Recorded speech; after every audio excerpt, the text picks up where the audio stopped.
everybody. The city's been making some changes to the process that takes place that occurs when you make complaints about nuisances you see across the city.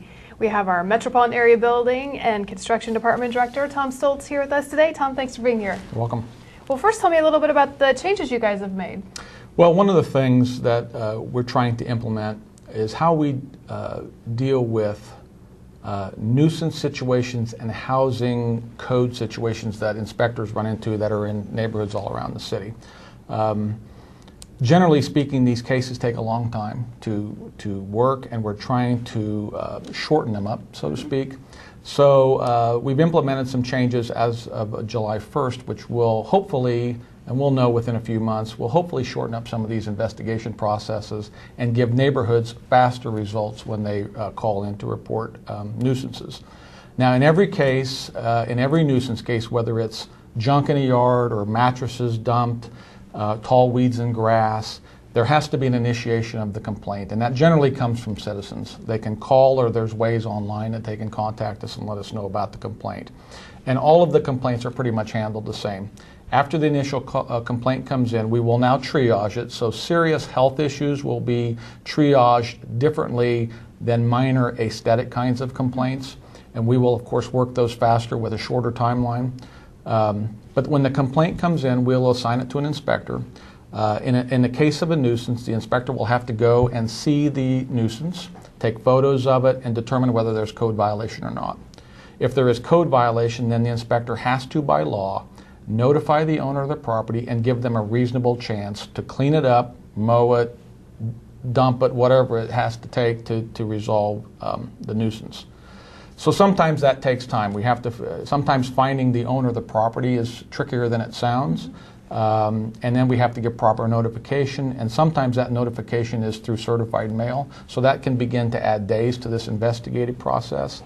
And once the owner is notified, we give them a certain time to clean it up, which is usually a week or 2 weeks, depending on the scope of the problem. So that adds time to it as well.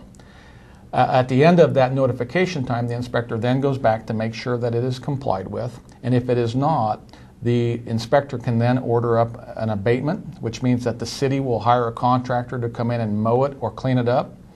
That takes time. We have to get on the contractor's schedule. It could take him a few days to get out and clean it up or mow it. And at that time, that cost then goes back to the homeowner or the property owner. And if they don't pay it, then it goes on their property taxes. So that ideally, taxpayers shouldn't have to pay for that. All of that takes, specifically on tall weeds and grass kinds of cases, could take easily 3 or 4 weeks. So when citizens call in to complain, they need to understand that there'll be a time lag before actual action can take place. Now, we'd ask if there's any safety issue, health issue, if the tall weeds and grass or the junk are in a roadway or blocking an intersection, we'll handle that differently. That's a higher triage, and we'll be on that faster and get that resolved more quickly. So hopefully using the new implementation of this process, we can shorten some of these cases down to weeks instead of historically they've gone on for months and even years in some cases. And that's the biggest change the public will see, is a shortened window. Correct. We're going to limit the number of extensions we give, and inspectors will, after they make the assessment that there's a code violation, they'll give a reasonable time for somebody to reconcile whatever the issue is. When they go back out the next time, they're most likely going to be writing a ticket, and you could be headed to court. So we really want people to reconcile it themselves to avoid the court system.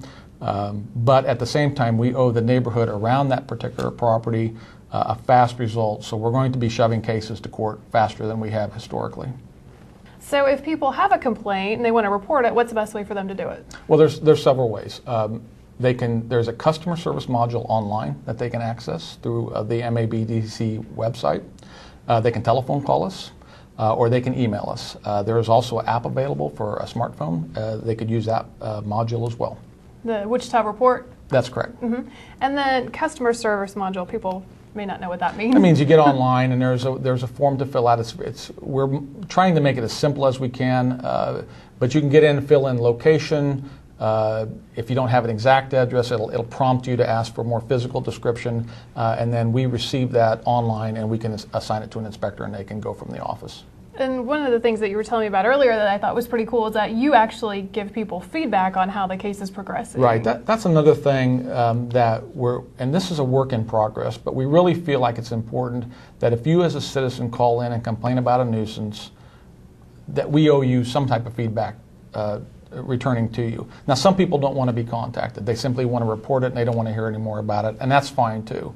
But if you want feedback, if you belong to a neighborhood or a neighborhood association and you want feedback on where we're at as far as handling a complaint, we can get that to you a number of ways. We can call you, we can email you.